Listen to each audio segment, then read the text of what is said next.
இயேசு கிறிஸ்துவின் நாமத்தினாலே இந்த டிசம்பர் மாதத்தின் முதல் தேதியிலே உங்களை அன்போடு விட வாழ்த்துகிறேன். உங்களுக்கு கிருபையும் தேவ சமாதானமும் உண்டாவதாக. டிசம்பர் மாதம் என்றாலே பெரிய மகிழ்ச்சி உலகத்தில் உள்ள எல்லா ஜனங்களுக்கும் உண்டு என்பதை குறித்து நாம் பரிசுத்த வேதாமத்திலே தெளிவாய் அறிந்து கொள்ள முடியும். குறிப்பாக கர்த்தரை ஆழமாய் நேசிக்கிறவர்கள் இந்த நாட்களிலே தங்களால் இயன்ற மட்டும் ஒன்றுமில்லாதவர்களுக்காக உதவி செய்கின்ற அந்த கிருபை நிறைந்தவர்களாக காணப்படுவதை நாம் அதிகமாய் அறிந்திருக்க முடியும்.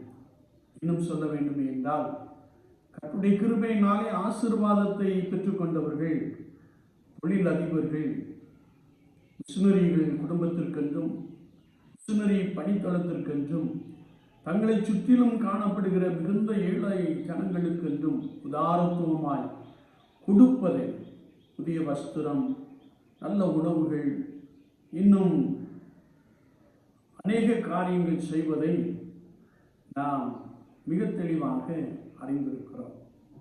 எனவே டிசம்பர் மாதம் என்றாலே ஒரு பெரிய மகிழ்ச்சி, குறிப்பாக மற்றவர்களுக்கு உதவி செய்வதிலே ஒரு பெரிய மகிழ்ச்சி, இன்னும் அநேக கிறிஸ்தவர்கள் தங்களுக்கு மாத்திரம் என்று வஸ்திரம் எடுத்துக்கொள்வதிலே மகிழ்ச்சி, ஒரு பிரதான ஆராதனையை, இயேசு கிறிஸ்து பிறப்பின் பண்டிகையை கொண்டாடுவதிலே ஆர்வம் காட்டுகின்ற ஒரு தன்மையை விசுவாச கூட்டத்தாரின் மத்தியிலே அல்லது கிறிஸ்தவ உலகத்திலே நாம் அதிகமாய் காண முடியும்.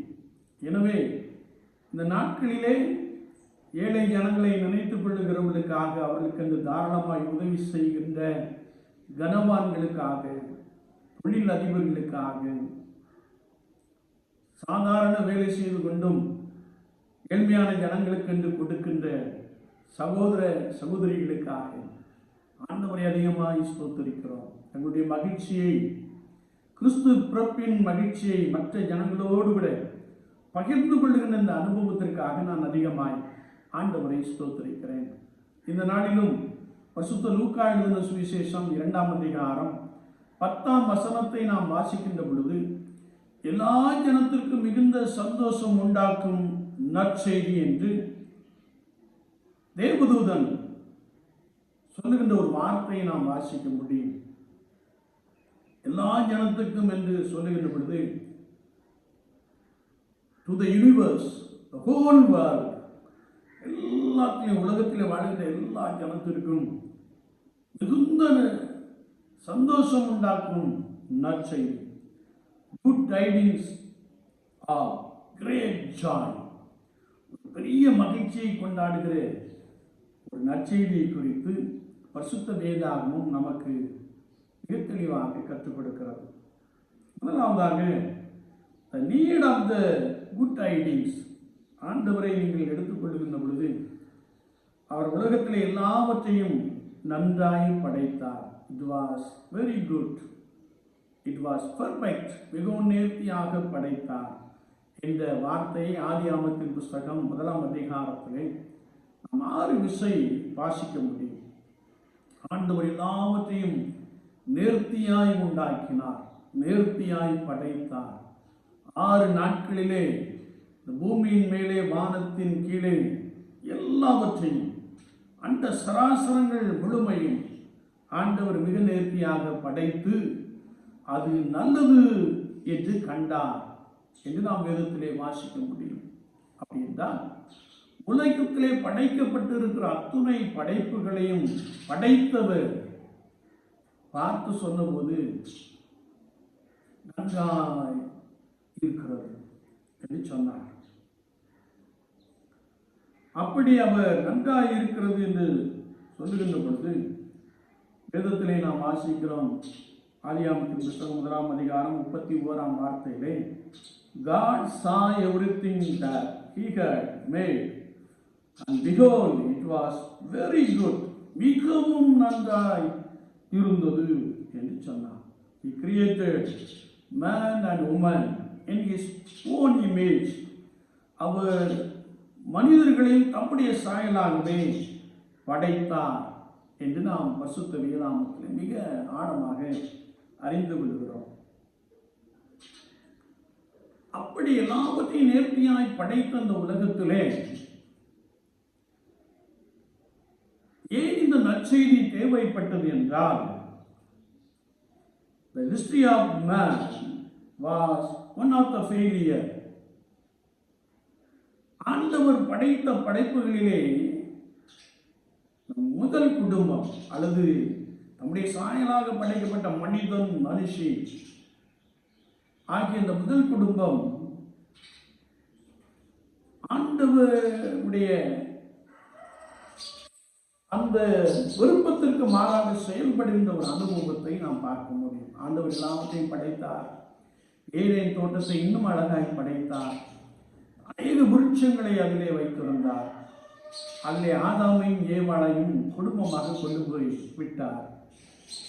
அவர்கள் அங்கே விட்ட உடனே அவர் சொன்ன காரியம், நீங்கள் எல்லாவற்றையும் பண்படுத்தவும் பாதுகாக்க வேண்டும் என்று சொன்னார். இந்த தோட்டத்தின் நடுவில் உள்ள விருட்சத்தின் கனியை நீங்கள் புசிக்க வேண்டாம், மற்ற எல்லா கனிகளையும் நீங்கள் புசிக்கலாம் என்று சொன்ன மாத்திரத்திலே ஆண்டவர் அங்கே அவர்களோடு விட பகலின் குளிர்ச்சியான வேளையிலே பேசுகின்ற ஒரு அனுபவத்தையும் பெற்றுக்கொண்டிருந்த அந்த நிகழ்வை நாம் நன்றாய் அறிந்திருக்கிறோம். பகலின் குளிர்ச்சியான வேளையிலே ஆண்டவர் ஆதாம் ஏவாளோடு கூட பேசிக்கொண்டே வந்தார். அப்படி பேசிக்கொண்டு வந்தவருடைய வாழ்க்கையிலே காசஸ் ஆஃப் த ஃபெயிலியர், ஒருவேளை தேவனோடு கூட உள்ள அந்த உறவிலே அவர்கள் சர்ப்பத்துக்கு செவி கொடுக்கின்ற ஒரு வார்த்தையை நாம் இங்கே வாசிக்க முடியும். சர்ப்பம் ஆதாமையும் ஏவாளையும் பார்த்து, புசிக்க கூடாது என்று சொன்னாரோ, நீங்கள் இதை புசித்தால் தேவர்களைப் போல் மாறிவிடுவீர்கள் என்று சொன்ன மாத்திரத்திலே ஏவாள் அந்த விருட்சத்துக்கு அருகே சென்றாள். அதை பார்த்தாள். அது பார்வைக்கு இன்பமாயும் புசிப்புக்கு ஏற்றதுமாய் இருந்தது என்று கண்டாள். அதை பறித்தாள். வேதம் சொல்கிறது, இச்சை கற்பம் தரித்து பாவத்தை பிறப்பிக்கும். எந்த ஒரு இடத்திற்கு நீங்கள் செல்ல வேண்டாம் என்று சொன்னாரோ அந்த இடத்திற்கு சென்று அது பார்ப்பதற்கு மிகவும் இன்பமாய் இருக்கிறது. அதை பார்த்தாள், இச்சித்தாள். அவள் தேவனுடைய சத்தத்திற்கு கீழ்ப்படியாமல் போனாள். அதாவது not obeying the word of God. ஆண்டவருடைய வார்த்தைக்கு இந்த முதல் குடும்பம் கீழ்ப்படியவில்லை. அது மாத்திரமல்ல, allowing the flesh to roll over him.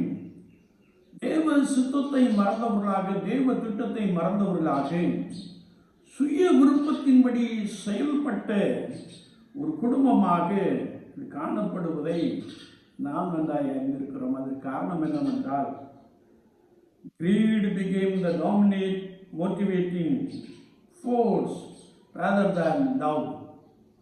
ஆண்டவருடைய சத்தத்தை கேட்டுக் கொண்டிருந்தவர்கள் வாழ்க்கையிலே சர்ப்பம் வஞ்சித்தபடியினாலே அவர்களுக்கு ஒரு தனி விருப்பம் உண்டாயிற்று.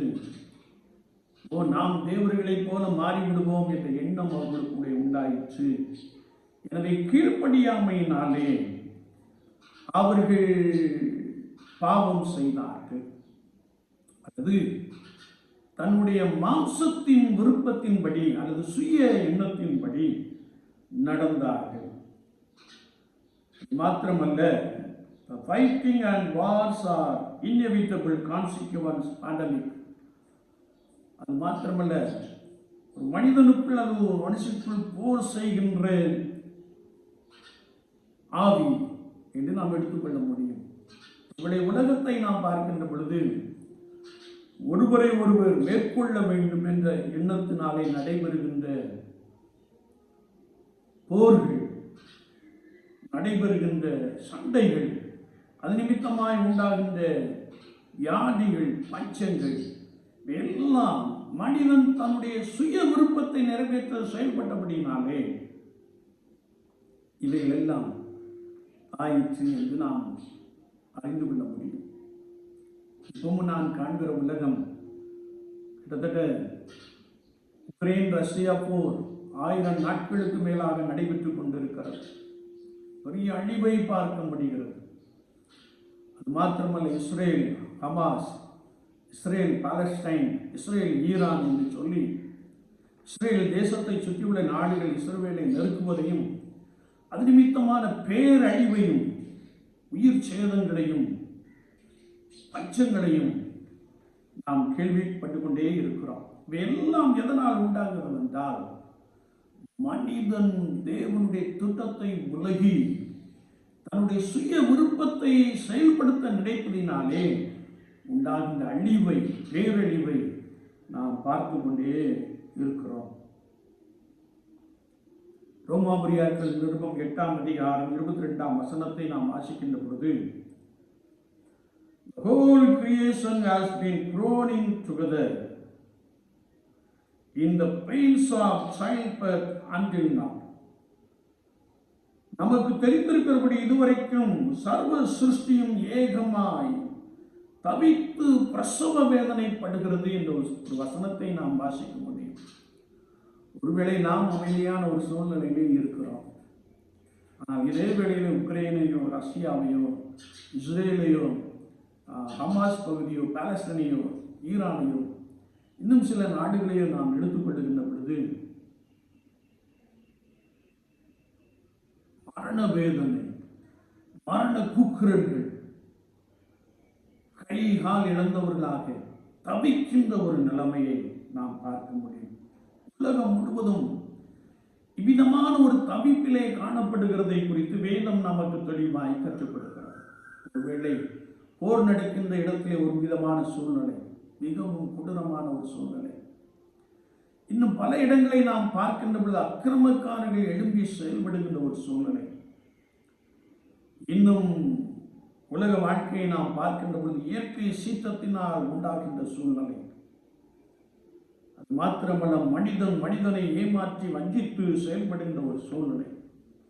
இதெல்லாம் பார்க்கின்ற பொழுது இதுவரைக்கும் சர்வ சிருஷ்டியும் ஏகமாய் தவித்து பிரசவ வேதனைப்படுகிறது. சிருஷ்டி என்று சொல்லுகின்ற பொழுது ஆல் லிவிங் பீயிங்ஸ், சர்வ சிருஷ்டி, எல்லா படைப்புகளுமே அது இயங்குகிறது அல்லது groaning like anything, தவிக்கிற ஒரு காட்சியை நாம் பார்க்க முடியும்.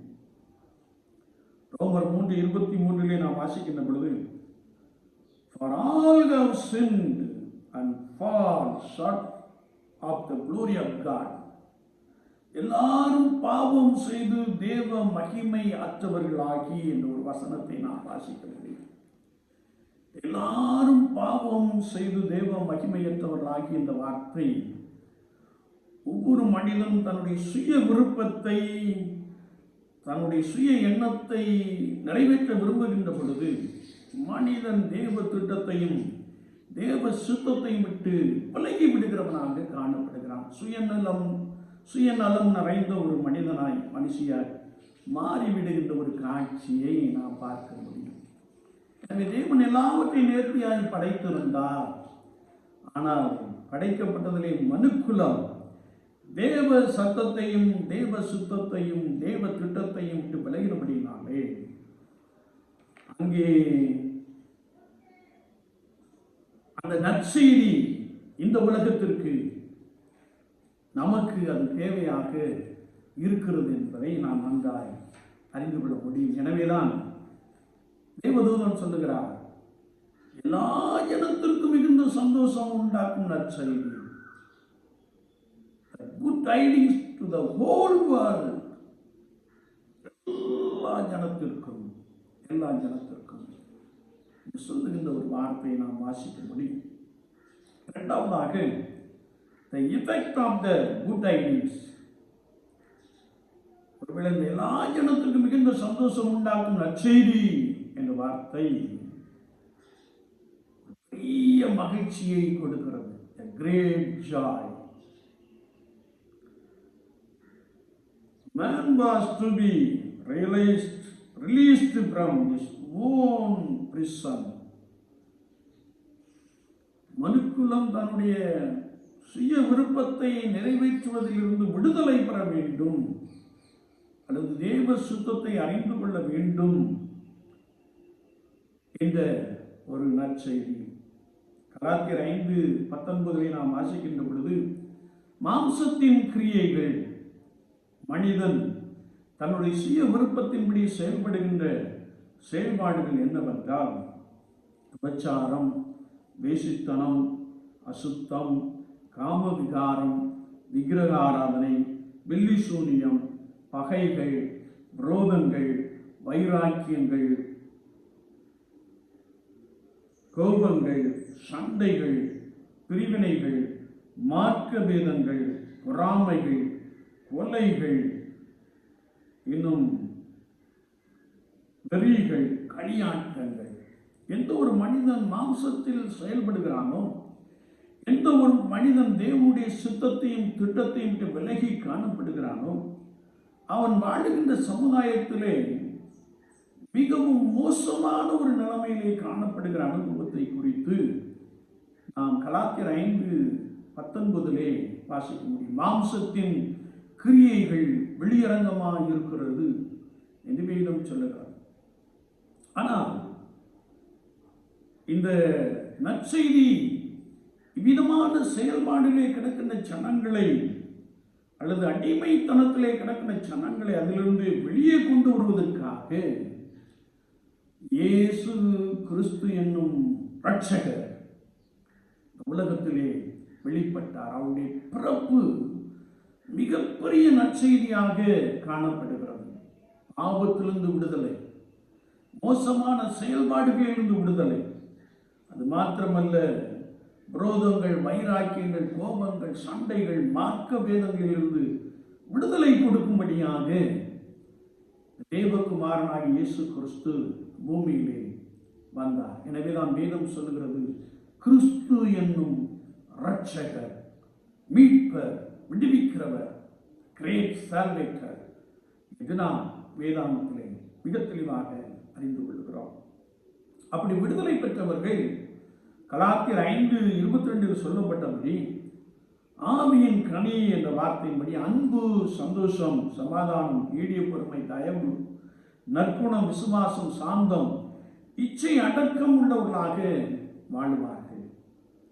யாரெல்லாம் கிறிஸ்துவாகிய இயேசுவின் நற்செய்தியை ஏற்றுக்கொண்டார்களோ, கிறிஸ்துவின் பிறப்பை தங்களுடைய உள்ளத்திலே ஏற்றுக்கொண்டார்களோ, அவர்கள் நற்குணம் நிறைந்தவர்களாக, நற்குணசாலிகளாக, அன்பு நிறைந்தவர்களாக, சாந்தம் உடையவர்களாக, மிகுந்த பொறுமை உடையவர்களாக, இச்சை அடக்கம் உள்ளவர்களாக இருப்பார்கள் என்பதை குறித்து வசனம் நமக்கு தெளிவாய் கற்றுக் கொடுக்கிறது. அப்படி என்றால் கிறிஸ்து என்னும் இரட்சகர் இந்த உலகத்திற்குள்ளே வந்த பிரதான நோக்கமும் எல்லா ஜனத்துக்கும் மிகுந்த நற்செய்தியும் சந்தோஷம் உண்டாக்கும் நற்செய்தியும் என்னவென்றால், பாவத்தின் அடிமைத்தனத்திலிருந்து, அக்கிரமத்தின் அடிமைத்தனத்திலிருந்து மீட்பை பெற்று நற்குணம் நிறைந்தவர்களாக, நல்ல மனிதர்களாக, நல்ல மனுஷர்களாக ஒரு சமுதாயத்தை உருவாக்கும்படியாக ஆண்டவர் தேவகுமாரனாக இந்த உலகத்திலே வெளிப்பட்டார். யாரெல்லாம் இந்த ரட்சிப்பின் அனுபவத்தை பெற்றுக் கொள்கிறார்களோ, உள்ளத்திலே ஒருவரும் பறிக்க முடியாத ஒரு பெரிய சமாதானம் நிரம்பி இருப்பதை விசுவாசம் வாழ்க்கையிலே நாம் தெளிவாய் அறிந்து கொள்ள முடியும். இந்த நற்செய்தி தனிப்பட்ட ஒரு நபருக்கு அல்ல, வேதம் தெளிவாய் கற்றுக் கொடுக்கிறது. இது உலகில் உள்ள சகல ஜனங்களுக்கும் உள்ள நற்செய்தி. 1 தீமோத்தேயு 2:4 நாம் வாசிக்கின்ற பொழுது, எல்லா மனுஷரும் ரட்சிக்கப்படவும் சத்தியத்தை அறிகிற அறிவை அடையவும் அவர் சுத்தமுள்ளவராக இருக்கிறார். எல்லா மனுஷரும் ரட்சிக்கப்பட வேண்டும். எல்லா மனுஷரும் ரட்சிக்கப்பட வேண்டும். ஏசாயா தீர்க்கதரிசன புத்தகம் 61ஆம் அதிகாரம் 1ஆம் வசனத்திலே நாம் வாசிக்கின்ற பொழுது, இந்த நற்செய்தி யாருக்கென்றால் வேதம் சொல்லுகிறது, சிறுமைப்பட்டவர்களுக்கு சுவிசேஷம், இருதயம் நறுங்குண்டவர்களுக்கு காயம் கட்டுதல், கட்டுண்டவர்கள் விடுதலையாதல், சாம்பலுக்கு பதிலாக சிங்காரம், கண்ணீருக்கு பதிலாய் நித்திய மகிழ்ச்சி, ஒரு புதிய விடியலை நோக்கி காத்திருக்கிற ஒரு அனுபவம் என்பதை குறித்து வேதத்தில் நாம் வாசிக்க முடியும். நாம் வாழ்கின்ற சமுதாயத்தை பார்க்கின்ற பொழுது சிறுமைப்படுத்தப்பட்டவர்கள் அநேகர் இருக்கிறதை நாம் பார்க்கிறோம். இன்னும் தம்முடைய வாழ்க்கையிலே ஒன்றுமில்லாதவர்கள், ஒருவரும் இல்லாதவர்கள், அனாதைகளாக ஆங்காங்கே படுத்து கிடக்கின்ற ஒரு காட்சியை நாம் பார்க்கிறோம். குறிப்பாக கொல்கத்தா பட்டணத்திலே நாம் பார்க்கின்ற பொழுது அந்த ரயில்வே ஸ்டேஷனில், ஹவுரா ரயில்வே ஸ்டேஷனில் இறங்கி நாம் அந்த அண்டர் கிரவுண்ட் பாதையில் போகின்ற பொழுது ஐயோ, வீடு இல்லாதவர்கள், ஒரு ஆதரவும் இல்லாதவர்கள் அங்கே கிடப்பதை நாம் காண முடியும். அப்படி அநேக இடங்களில். சமீபத்திலே நான் வாசித்த போது கோயம்பேடு பஸ் ஸ்டாண்டிலே படுத்து கிடக்கிற ஒரு பெரிய கூட்டம், வீடில்லாதவர்கள், அனாதைகள், ஆதரவற்றவர்கள். இவர்களுக்கு இந்த நற்செய்தி மிக முக்கியமாக சொல்லப்பட்டிருக்கிறது என்று வேதம் நமக்கு தெளிவாய் கற்றுக் கொடுக்கிறது. இருதயம் நொறுங்குண்டவர்களுக்கு காயம் கட்டுதல் என்று வார்த்தையிலே நாம் வாசிக்கிறோம். இப்படிப்பட்ட ஜனங்கள் ஒரு புதிய விடியலை நோக்கி காத்திருக்கிறார்கள். இவர்களுக்காகத்தான் இந்த நற்செய்தி என்பதை குறித்து வார்த்தை நமக்கு மிக தெளிவாக கற்றுக் கொடுக்கிறது. புதிய உலகத்தை, ஒரு புதிய படைப்பை, ஒரு புதிய சமுதாயத்தை காண்கிற ஒரு அனுபவம் என்பதாக நாம் வேதத்திலே வாசிக்க முடியும். Jesus spoke frequently about fullness of joy, fullness of life, life-giving activities. பரிசுத்த யோவான் 10ஆம் அதிகாரம் 10ஆம் வசனத்திலே நாம் வாசிக்கின்ற பொழுது, நானோ அவைகளுக்கு ஜீவன் உண்டாயிருக்கவும் அது பரிபூரணப்படவும் வந்தேன் என்று சொல்லுகிறார். தனிப்பட்ட மனிதனுடைய வாழ்க்கையில ஒரு நிறைவு இருக்க வேண்டும். சமுதாய வாழ்க்கையில எல்லா ஜனங்களுக்குள்ளும் ஒரு நிறைவு காணப்பட வேண்டும். யாரும் குறைவோடு கூட வாழக்கூடாது என்பதற்காக தேவகுமாரனாகிய இயேசு கிறிஸ்து இந்த உலகத்திற்குள்ளே வெளிப்பட்டார். நான் அதற்காகவே வந்தேன் என்று சொல்லுகிறார். சங்கீதம் 23:5-6 நாம் வாசிக்கின்ற பொழுது சங்கீதக்காரன் சொல்லுகிறார், my cup overflows, surely goodness and mercy shall follow me all the days of my life. நன்மையும் கிருபையும் என்னை தொடரும் என்று சொல்லுகிறார். இந்த அனுபவம் பூமியில் உள்ள சகல ஜனங்களுக்கும் இருக்கும்படியாக தேவகுமாரனாகிய இயேசு கிறிஸ்து இந்த உலகத்திற்குள்ளே வெளிப்பட்டார். எனவே தேவதூதன் சொல்லுகிறார், எல்லா ஜனத்திற்கும் மிகுந்த சந்தோஷம் உண்டாக்கும் நற்செய்தி என்று சொல்லுகிறார். Which shall be to all people in the world, not just to the Jews, but all living beings. He shall teach us the way of God. He shall bring God and men together, means peace with God. ஆண்டவராகிய தேவன் இயேசுபாலனாக இந்த உலகத்திற்குள்ளே வெளிப்பட வேண்டிய அவசியம் என்னவென்றால், மனிதன் பாவம் செய்தபடினாலே தேவ மகிமையற்றவர்களாக மாறிவிட்டார்கள். பிதாவுக்கும் மனுக்குலத்துக்கும் உள்ள அந்த இடைவெளியை நீக்கி போடும்படியா, அல்லது பிதாவாகிய தேவனோடு கூட மனுக்குலத்தை ஒப்புரமாக்கும்படியா இயேசுபாலன் இந்த பூமியிலே வெளிப்பட்டார். அவர் நம்மை பிதாவோடு கூட ஒப்புரமாக்குகிறபடினாலே நமக்கு ஒரு பெரிய சமாதானம், நமக்கு ஒரு பெரிய மகிழ்ச்சி என்பதை குறித்து வசனம் மிக தெளிவாக கற்றுக் கொடுக்கிறது. The Lord is born, became blessed to live and dwell among us. பிதாவாகிய தேவன் தம்முடைய குமாரனாகிய இயேசு கிறிஸ்துவை இந்த உலகத்திற்குள்ளே அனுப்பினதின் பிரதான நோக்கம் என்னவென்றால், மனிதருக்குள்ளே வந்து வாசம் பண்ண வேண்டும், மனிதர்களோடு கூட வாழ வேண்டும், மனிதர்களை மீட்கும் பொருளாக தம்மையே சிலுவையிலே அர்ப்பணிக்க வேண்டும் என்று சொல்லி தேவகுமாரனாகிய இயேசு கிறிஸ்து இந்த பூமியிலே வெளிப்பட்டார். அதை யோவான் சொல்லுகிறார், இந்த உலகத்தின் பாவத்தை சுமந்து தீர்க்கிற தேவாட்டுக்குட்டி என்று சொல்லுகிறார்.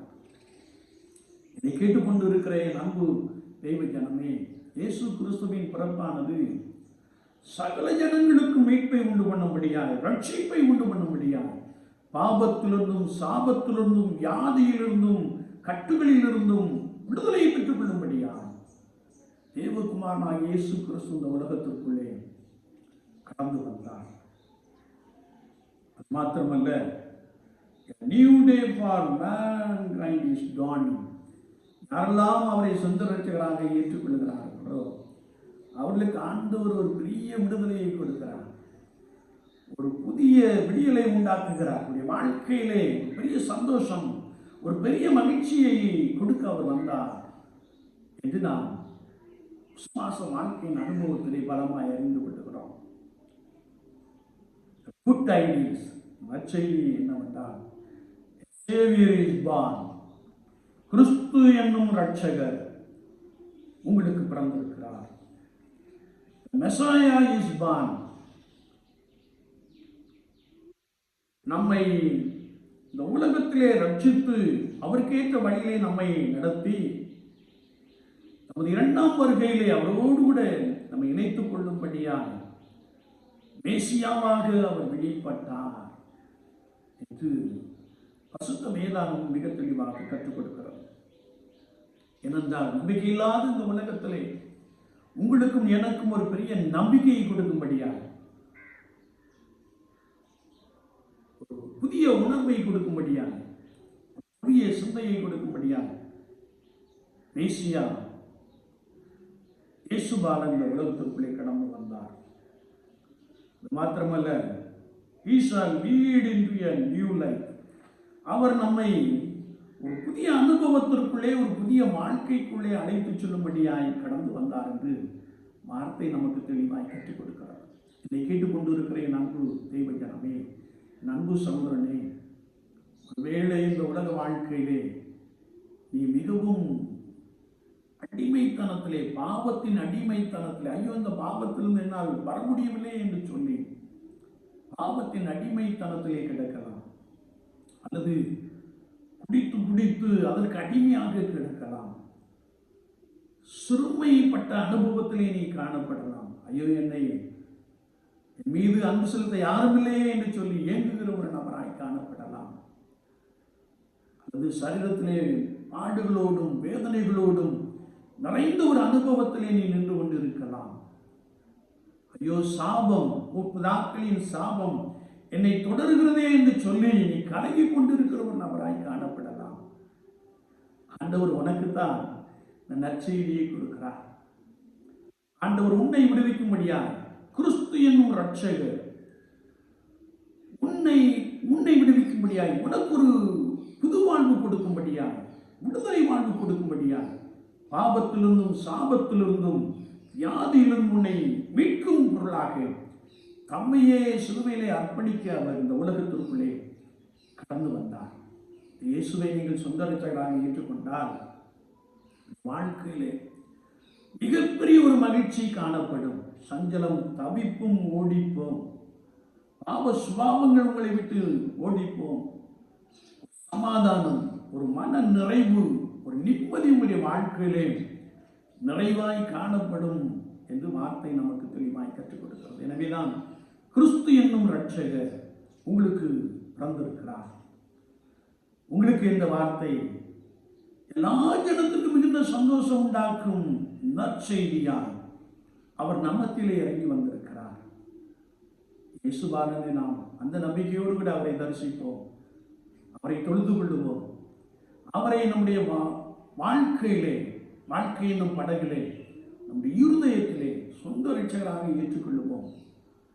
ஒருவரும் கொடுக்கப்படாத சமாதானத்தை அவர் உங்களுக்கு கொடுக்க போதுமானவராக இருக்கிறார். உலக வாழ்க்கையிலே ஆண்டவர் உங்களோடு கூட உங்களை பலமாய் நடத்த போதுமானவராக இருக்கிறார். இந்த உலக வாழ்க்கையில் ஒரு மீட்பை உண்டு பண்ணி அவர் தமது இரண்டாம் வருகையிலே தம்மோடு கூட உங்களை சேர்த்துக் கொள்ளவும் அவர் மேசியாக வருகிறார் என்று வேதம் நமக்கு தெளிவாய் கற்றுக் கொடுக்கிறது. விசுவாச வாழ்க்கையிலே இயேசுவை நாம் சொந்த இரட்சகராய் ஏற்றுக்கொள்வோம். அவரையே நோக்கி பார்ப்போம். அவரே உங்களுக்கு விடுதலையும் சமாதானத்தையும் மகிழ்ச்சியும் நிறைவாய் கொடுப்பாராக. ஆமென், ஆமென். நாம் ஜெபிப்போம். நேசிக்கிற நல்ல ஆண்டவரே, இந்த டிசம்பர் மாதத்தின் முதல் நாள் காலை வேளைக்காய் ஸ்தோத்திரம். ஜனத்துக்கு மிகுந்த சந்தோஷம் உண்டாக்கும் நற்செய்தியாக நல்ல தேவபாலனாக எங்கள் மத்தியிலே வெளிப்பட்டீரே உமக்கு ஸ்தோத்திரம். கிறிஸ்து என்னும் இரட்சகர் என்ற வார்த்தைக்காய் ஸ்தோத்திரம். அடிமைத்தனத்திலும் பாவத்திலும் சாபத்திலும் வியாதியிலும் சிறுமையிலும் ஆண்டவரை கிடக்கிற அநேக ஜனங்கள் உண்டு. எல்லாரையும் மீட்கும் பொருளாய் நீர் இந்த உலகத்திற்குள்ளே கடந்து வந்தீரே உமக்கு ஸ்தோத்திரம். உம்மை சொந்த இரட்சகராக ஏற்றுக்கொள்ளவும் அந்த அனுபவத்திலே நிலைத்திருக்கவும் உமக்காக பலமாய் வாழவும் கர்த்தர் ஒவ்வொருவருக்கும் உதவி செய்வீராக. மெய்யான சந்தோஷம், மெய்யான சமாதானம், மெய்யான மகிழ்ச்சி அது வார்த்தையை கேட்ட யாவரையும் நிறப்பட்டும். விடுதலை இயேசுவின் நாமத்தினாலே உண்டாகட்டும். பெரிய அற்புதங்களை செய்வீராக. இயேசு கிறிஸ்துவின் நாமத்தில் ஜெபம் கேளும் பரிசுத்த பிதாவே. ஆமென், ஆமென்.